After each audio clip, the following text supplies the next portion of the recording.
ठीक है, आज नया चैप्टर पढ़ेंगे। चैप्टर है pair of linear equation in two variable. ये आप लोग के लिए नया है, क्लास 10 के लिए नया है। ठीक है, देखिए समझते हैं चैप्टर का पहले क्या है। सो चैप्टर क्या है? पेयर तो जोड़ा है ना, जोड़ा दो होगा, दो ठो इक्वेशन होगा। लीनियर इक्वेशन जो है वो दो ठो होगा। अच्छा, लीनियर इक्वेशन कैसा होता है सर? तो ऐसा होता है, देखिए ध्यान दे, इस फॉर्म का होगा। लीनियर इक्वेशन जो होगा इस फॉर्म का, a1x plus b1y plus c1 equal to 0। इस फॉर्म का ध्यान दिए, इस फॉर्म का आपका लीनियर इक्वेशन होगा। अगर देखिएगा तो बुक में देखिएगा ऐसा मिलेगा आपको 2x 3y plus 4 equal to 0। इस फॉर्म का आपको दिखेगा बुक में। इसको बोलेंगे लीनियर इक्वेशन। लीनियर इक्वेशन है ना, in two variable. Two variable, एक वेरिएबल दो वेरिएबल। देखें, हाँ, इक्वेशन मतलब हो गया this is equation, equal to मतलब इक्वेशन। इसको बोलेंगे linear equation in two variable. ठीक है। अच्छा, खास बात क्या बोला? पेयर बोला, पेयर मतलब दो को, एक होने को दो को होगा। एक तो ऐसा होगा और एक ऐसा होगा, एक ऐसा रहेगा और एक ऐसा रहेगा। इसका नाम देते हैं a2x plus b2y plus c2 equal to 0। दो इक्वेशन, ये हो गया लीनियर इक्वेशन, ये भी हो गया लीनियर इक्वेशन। दोनों साथ में आएगा क्योंकि बोला गया पेयर है ना। क्लास 9th में पढ़े हैं आप लोग, ओनली ऐसा पढ़े हैं, a1x plus b equal to 0 ऐसा पढ़े हैं। एग्जाम्पल क्या ऐसा पढ़े होंगे आप लोग? 2x प्लस 4 इक्वल टू 0, यहीं तक पढ़े होंगे। और क्लास 10th में आपके लिए पढ़ना पड़ेगा linear equation in two variable with pair.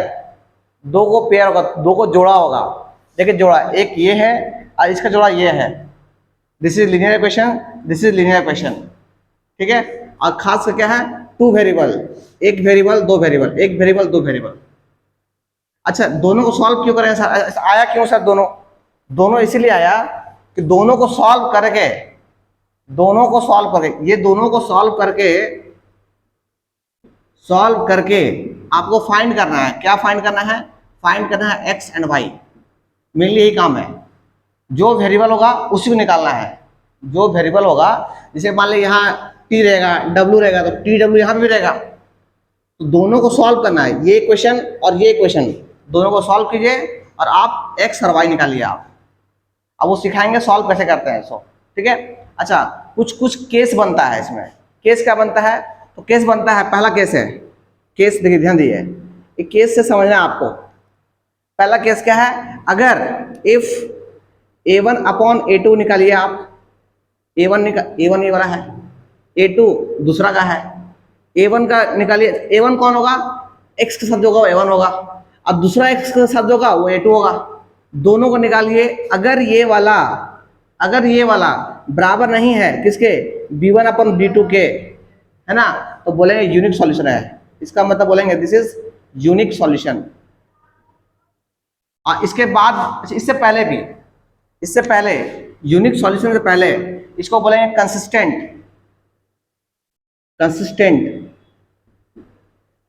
और उसके बाद बोलेंगे कंसिस्टेंट है तो बोलेंगे यूनिक सॉल्यूशन है।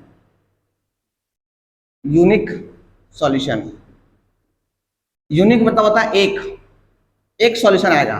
ध्यान दीजिए, अगर दोनों को सॉल्व कीजिएगा ना, दोनों को सॉल्व कीजिएगा तो x का वैल्यू और y का वैल्यू मात्र एक ठो आएगा बस। एक ठो x का वैल्यू मान लो 2 आया और y का वैल्यू 4 आया, इतने में खुश रहिए आप। और कोई वैल्यू ऐसा नहीं आएगा। कब? जब a1 अपॉन a2 बराबर नहीं होगा b1 अपॉन b2 के। अगर बराबर नहीं हुआ, जैसे मान समझिए ऐसे, जैसे मान लीजिए 2x plus 3y plus 4 equal 0। अब मान लेते हैं 4x plus 3y equal to plus 8 equal to 0, ऐसे है। तो ये हो गया आपका a1, ये हो गया आपका a2। अरे a1 कौन हो गया? a1 ये हो गया आपका a1, ये कौन हो गया आपका a2, ये कौन हो गया आपका b1, ये कौन हो गया आपका b2। यहां से अगर आप निकालिएगा तो a1 अपॉन a2 कितना है? a1 अपॉन a2 कितना है बोलिए? a1 है 2, a2 कितना है 4, इसको काटिए कितना है 1/2। और b1 अपॉन b2 निकालिए आप, b1 अपॉन b2 कितना आएगा 3/3, 3/3 कटेगा तो कितना आएगा 1/1। आप देख रहे हैं कि A1/A2 1/2 है, अब B1/B2 कितना है 1/1 है। तो आप देख रहे हैं कि सर A1/A2 बराबर नहीं है B1/B2 के, बराबर नहीं ना है। तो बराबर नहीं है तो हम बोलेंगे कि जिस दिन कोई बच्चा इसको सॉल्व करेगा, छोड़ दिए सॉल्व क्या करेंगे इसको, आप जिस दिन सॉल्व कीजिएगा इसको आपको x और y आएगा। अब वो जो है मात्र एक ही आंसर आएगा, x का भी एक वैल्यू आएगा और y का भी एक वैल्यू आएगा। समझे क्या बोलना चाह रहे हैं? तो पहला केस क्या है, पहला केस है अगर A1/A2 बराबर नहीं है B1/B2 के तो हम इसको बोलते हैं कंसिस्टेंट। कंसिस्टेंट मतलब होता है आंसर आना, कंसिस्टेंट मतलब होता है आंसर आएगा। आंसर क्या है, आएगा, आंसर आएगा, जो भी आंसर आएगा आएगा। समझे? एक आएगा इनकंसिस्टेंट, इनकंसिस्टेंट मतलब इसका आंसर ही नहीं आएगा, मतलब x और y निकलेगा नहीं निकलेगा आपका। एक होगा कंसिस्टेंट, एक होगा इनकंसिस्टेंट। ठीक है, पहला केस ये हो गया। दूसरा केस देखे क्या होगा। सो समझिए बात को, पहले क्या बोलना चाह रहे हैं आपको हम। ये पहला केस हो गया आपका। दूसरा केस क्या है सर? दूसरा केस है अगर इफ A1/A2 बराबर है B1/B2, है ना, और ये बराबर नहीं है किसके, C1/C2 के, तो हम इसको बोलेंगे इनकंसिस्टेंट। इनकंसिस्टेंट है ना, इसका मतलब नो सॉल्यूशन, नो सॉल्यूशन। और इनकंसिस्टेंट मतलब आंसर नहीं आएगा, आंसर नहीं आएगा, आंसर नहीं आएगा। अच्छा, आंसर में क्या नहीं आएगा, मतलब x और y नहीं आएगा, x एंड y नहीं आएगा, नहीं आएगा। समझे बात को? अच्छा, अब थर्ड केस क्या है? थर्ड केस ये आपका है। थर्ड केस क्या है? इफ A1/A2 बराबर है B1/B2 और बराबर है C1/C2, अगर ऐसे है, ठीक है, A1/A2 निकाले तो मान लिया 1/2 आ गया, फिर B1/B2 निकाले ये भी 1/2 आ गया, और C1/C2 निकाले ये भी 1/2 आ गया, तीनों आपस में बराबर है तो हम बोलेंगे कंसिस्टेंट। सबसे पहले क्या बोलेंगे? कंसिस्टेंट। क्या बोलेंगे? कंसिस्टेंट। इसका मतलब क्या बोलेंगे? Mini solution. Mini solution, mini मतलब क्या हो गया? बहुत आंसर आएगा, है ना, बहुत आंसर आएगा, बहुत आएगा, बहुत मतलब बहुत आंसर आएगा। बहुत मतलब क्या सर? मतलब x y का जो वैल्यू है, x एंड y का वैल्यू, x एंड y का वैल्यू जो है बहुत सारा आएगा, वैल्यू बहुत सारा आएगा, बहुत सारा आएगा। बस 3 केस बोले, ध्यान दीजिए। अब क्या बोलना चाह रहे हैं? हम बोलना चाह रहे हैं अपना नया चैप्टर है, क्लास 10th का 3rd चैप्टर है मैथ्स का। क्या नाम है? Pair of linear equation in 2 variable. पहला सवाल क्या है सर? ये जो लिखा हुआ है किस फॉर्म का होगा, दिखेगा कैसे दिखेगा? तो आपको इस फॉर्म में दिखेगा a1x b1y प्लस c1 0। दूसरा होगा पेयर में 2 का होगा, एक क्या होगा a2x b2y प्लस c2 0, ऐसे होगा। ठीक है, इसमें से कुछ केस करेंगे, कुछ केस है। अच्छा, दोनों को सॉल्व करके क्या आएगा?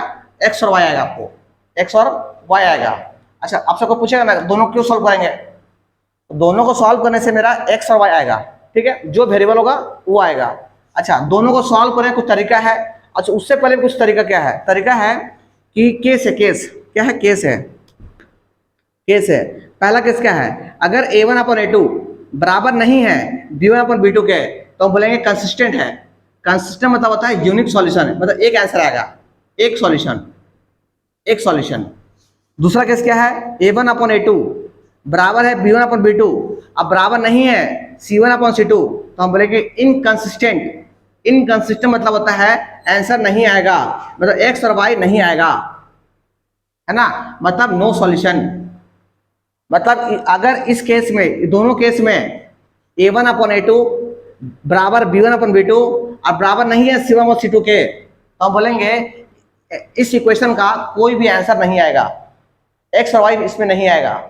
ठीक है, तीसरा केस क्या है? अगर A1/A2 बराबर है B1/B2 बराबर है C1/C2 तो बोलेंगे कंसिस्टेंट है। कंसिस्टेंट का मतलब होता है आंसर आएगा। देखिए ना, पहला लिखे कंसिस्टेंट, दूसरा बोले इनकंसिस्टेंट, तीसरा बोले कंसिस्टेंट। कंसिस्टेंट मतलब होता है कि सॉल्व करने के बाद कुछ ना कुछ आंसर आएगा, और इनकंसिस्टेंट मतलब सॉल्व करने के बाद आंसर नहीं आएगा। समझे क्या बोलना चाह रहे हैं?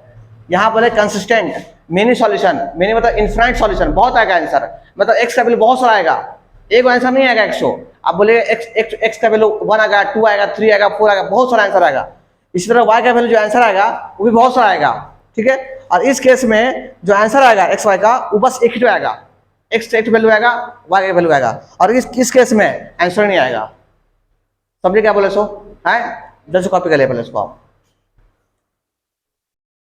अब ठीक है ना? देखिए समझिए बात को, क्या बोलना चाह रहे हैं। आपसे पूछेगा कि ये इक्वेशन जो है क्या रिप्रेजेंट करता है, ये इक्वेशन क्या रिप्रेजेंट करता है, तो बोलिएगा लाइन को। किसको? लाइन को। लाइन है, ये क्या करेगा? ये भी लाइन को होगा। लाइन समझता? लाइन ना, और लाइन ऐसा लाइन, ये लाइन है, ये लाइन है, रिप्रेजेंट समझते हैं? इसका मतलब क्या होगा? इसका मतलब है एक लाइन, इसका मतलब क्या है? इसका मतलब लाइन है, और लाइन, ठीक है ना।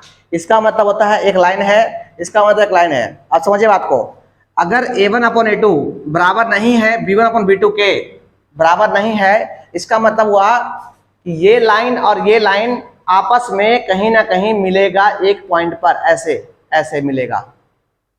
समझिए बात को, क्या बतलाना चाह रहा है? अगर a1/a2 बराबर नहीं है b1/b2 के, इसका मतलब है कि ये लाइन और ये लाइन दोनों जो है आपस में कहीं एक पॉइंट पर मिलेगा, किसी एक पॉइंट पर मिलेगा, पॉइंट पर मिलेगा, ठीक है। अगला क्या है सर? अगर a1/a2 बराबर नहीं है b1/b2 के, सॉरी बराबर है b1/b2 के, अब बराबर नहीं है c1/c2 के, इसका मतलब हुआ कि सर दोनों लाइन जो है आपस में पैरेलल है, पैरेलल है, कहीं नहीं मिलेगा, पैरेलल है, इसका मतलब सॉल्यूशन। देखिए सॉल्यूशन आने का मतलब होता है दोनों आपस में जब मिलेगा ना, जहां मिलेगा वही इसको सॉल्यूशन होता है।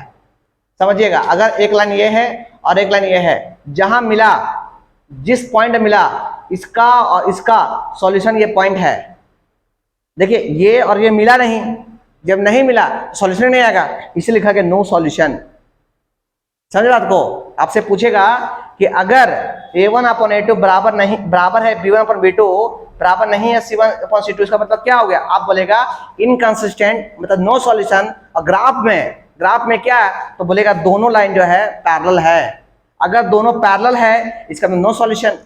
समझिए बात को, अगर दोनों पैरेलल है नो सॉल्यूशन, और नो सॉल्यूशन है मतलब इनकंसिस्टेंट है, इनकंसिस्टेंट है मतलब a1/a2 बराबर है b1/b2 अब बराबर नहीं है c1/c2 के। आपको पीछे से भी समझ में आना चाहिए, आगे से तो आएगा ही आएगा, पीछे से भी देखिए इसको आप, ठीक है। यहाँ ये अगर a1, इसको मिटा देते हैं, ये ग्राफ हो गया इसका, ये ग्राफ इसका है, इसका हो गया, ये ग्राफ इसका है, ठीक है। अच्छा, और ये ग्राफ किसका है? ग्राफ बोलिए चाहे जो बोलिए आप, इसको ग्राफ ही बोलते हैं, पता ना, लाइन को ग्राफ बोलते हैं, लाइन जो ड्रॉ करते हैं ना उसको ग्राफ बोलते हैं, ग्राफ। तो ये ग्राफ किसका है? इसका है, ठीक है।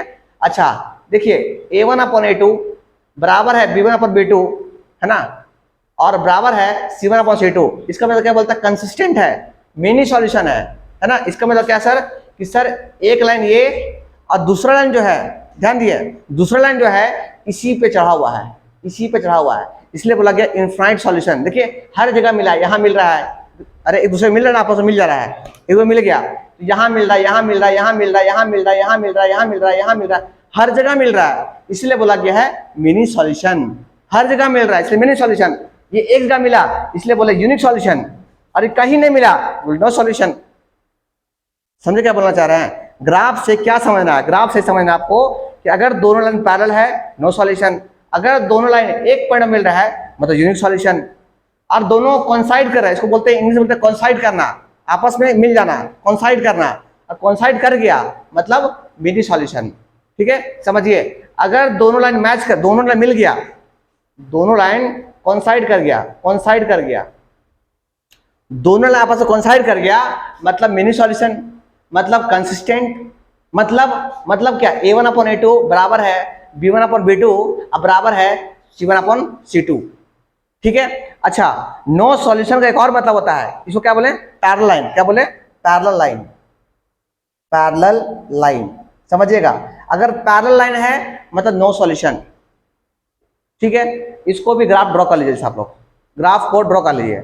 आपसे पूछेगा कि सर इक्वेशन ये क्या रिप्रेजेंट करता है, ध्यान दीजिएगा, आपसे यही पूछ सकता है, आपसे पूछेगा कि ये इक्वेशन जो है, ये लीनियर इक्वेशन, लीनियर इक्वेशन क्या रिप्रेजेंट करता है, क्या रिप्रेजेंट करता है, क्या रिप्रेजेंट करता है, क्या रिप्रेजेंट करता है, करता है, क्या रिप्रेजेंट करता है, आप बोलिएगा लाइन को करता है, लाइन को, लाइन, अरे ना, एक लाइन करता है, एक लाइन को रिप्रेजेंट करता है, रिप्रेजेंट करता है। बस ये आपको पता होना चाहिए, है ना। आप चैप्टर पढ़ रहे हैं तो पता होना चाहिए कि लीनियर इक्वेशन जो है किस क्या चीज बताता है, क्या बताता है, तो बोलेंगे एक लाइन को रिप्रेजेंट करता है। देखिए एक लाइन है, एक लाइन, एक लाइन, देखिए यहाँ पे भी एक लाइन, दो लाइन, अब दो है ना, एक इसका एक इसका, यहाँ भी दो है, वो एक चला और उस ऊपर से चला, दो हो गया, बुझा क्या बोले सो, जैसे लिख लीजिए आप। कुछ क्वेश्चन लिखिए और समझते हैं इस बात को, ठीक है। कंसिस्टेंट और इनकंसिस्टेंट अब बताना है आपको। क्वेश्चन लिखिए, क्वेश्चन है on comparing, on comparing the ratio, on comparing the ratio a1 upon a2, b1 upon b2 and c1 upon c2, find out whether the following, whether the following pair of linear equation are consistent or inconsistent, consistent और inconsistent। पहला कैसे है, पहला question, पहला है 3x plus 2y equal to 5, इसी का है, इसी का दूसरा, इसी में है 2x minus 3y equal to 7। दूसरा क्वेश्चन 2x माइनस का 3y equal to 8, 4x minus का 6y इक्वल टू 9। तीसरा है 3/2x plus 5/3y equal to 7। दूसरा है 9x minus 10y equal to 14। Question जल्दी से लिख लिया पहले, फिर हम बतलाते हैं आपको। क्वेश्चन लिख लिए, ओके क्वेश्चन, आइए बात करते हैं। ध्यान दीजिए, ध्यान देने योग्य क्या है, ध्यान दीजिए। हम लोग का जो इक्वेशन था, इक्वेशन इस फॉर्म में था, ध्यान दिएगा। पहला था a1x b1y plus c1 equal to 0 था, है ना। जो कांस्टेंट है, देखिए कांस्टेंट ये है, अरे 0 में था कांस्टेंट, है ना, कांस्टेंट जिसमें एक्स वाई ना हो, ये एक्स वाई नहीं है, इसमें एक्स वाई नहीं है, कांस्टेंट है। हम लोग का जो एक्स वाई था, जो हम लोग कांस्टेंट था, वो इक्वल टू किधर था, और क्वेश्चन में इक्वल टू उधर है, देख रहे हैं। ये काम कीजिए, आप इसको उठा के इधर लाइए पहले, आप इसको इधर लाइए पहले, आप लाइए इधर आप, मतलब इसको क्या करना है, इसको हाथ से मिटाइए ऐसे, इसको इधर लाइए। क्वेश्चन में आंसर में ऐसे लिखते हैं 3x प्लस का 2y माइनस का 5 इक्वल 0, इधर आ गया, ठीक है। इसका क्या होगा, 2x minus 3y minus 7 equal 0। सहमत है बात से। अब पहला निकालिए a1 upon a2, a1 upon a2, a1 कौन है बोलिए, a1 कौन है, 3x ना, 3 ना, अरे x पहला x के साथ जो है वो a1 है, x के साथ वो a2 है, y के साथ ये b1 है, ये कौन है, b2 है, ये कौन है, c1 है, ये कौन है, c2 है। अरे पहचानने कम से कम आपको आना चाहिए पहले, कौन मेरा a1 है, कौन मेरा b1 है, हैं। अच्छा a1 हो गया 3, अब b1 कौन हो गया 2, ठीक है। अच्छा नेक्स्ट आइए b1 अपॉन b2 बताइए, b1 अपॉन b2, B1 कितना है, B1 2 है, और ये कितना है 3 नहीं है, -3 है, कितना है -3 है, तो -3 है। तो आप क्या देख रहे हैं, आप देख रहे हैं कि A1 अपॉन A2 3/2 है। अब B1 अपॉन B2 माइनस नीचे होता नहीं है, इसको ऊपर कर दे, क्या ऊपर करते हैं माइनस को, अच्छा रहेगा। आप देख रहे हैं B1 अपॉन B2 जो है -2/3 है, दोनों बराबर है क्या, बराबर तो नहीं है। तो हम बोलेंगे कि सिंस इसको मतलब सिंस बोलते हैं, since A1 upon A2 not equal to B1 upon B2 है ना, ये इंप्लाई क्या करेगा, व्हाट इंप्लाई, इनकंसिस्टेंट, कंसिस्टेंट।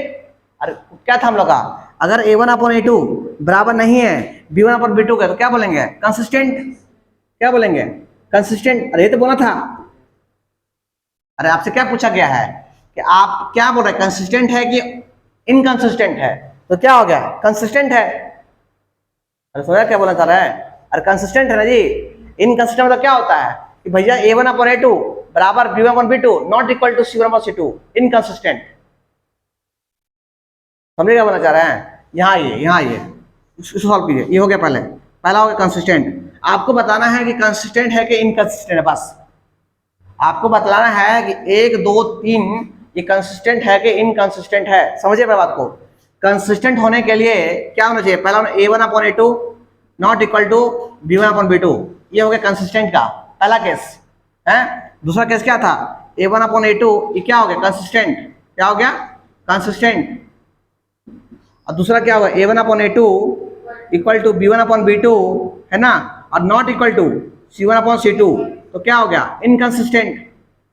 ये लिखवाया था इनकंसिस्टेंट है। और तीसरा क्या था, A1 अपॉन A2 है equal to B1 upon B2 और इक्वल टू कितना, C1 अपॉन C2, तो क्या हो गया, कंसिस्टेंट। अरे कंसिस्टेंट का 2 को है, कंसिस्टेंट मतलब आंसर का आना, तो 2 को में आंसर आएगा, इसमें आंसर नहीं आएगा। समझे क्या बोलना चाह रहे हैं, आपसे पूछ रहा है इस तीनों में से ऐसा कौन है जिसका आंसर आएगा और जिसका आंसर नहीं आएगा, पहले आपसे जानना चाह रहा है वो। समझे बात को, आपसे पूछा कि बताइए कंसिस्टेंट कौन है, इनकंसिस्टेंट कौन है, मतलब तीनों में से किसमें एक्स का वैल्यू आएगा और तीनों में से किसमें एक्स का वैल्यू नहीं आएगा। बुझाया क्या बोलना चाह रहा है। तो क्या A1 upon A2 equal to B1 upon B2 equal to C1 upon C2 क्या हो गया, कंसिस्टेंट, क्या हो गया, कंसिस्टेंट।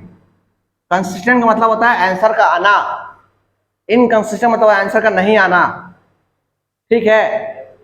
तो पहला मेरा आ गया, देखिए A1 अपॉन A2 बराबर नहीं है किसके, B1 अपॉन B2 के। देखो ना यार 3/2 है, 2/3 है, ऊपर से नेगेटिव है, कहाँ आंसर आया, बराबर तो नहीं है। तो हम बोलेंगे क्या है, कंसिस्टेंट है, मतलब आंसर आएगा। अब आंसर क्या आएगा वो बाद देखा जाएगा, पहले तो प्रूफ तो करेंगे भैया सॉल्व होगा, मतलब आंसर का नाम तो सॉल्व होगा ये, समझे। तो इसको एक लाइन में आप कहीं पे लिख लीजिए, इसको समझने के लिए फिर से इसको कॉपी के ऊपर में इसको लिख लीजिए आप, क्या मतलब बतलाना चाह रहे थे, इसको लिख लीजिए सर। इसको क्या हुआ,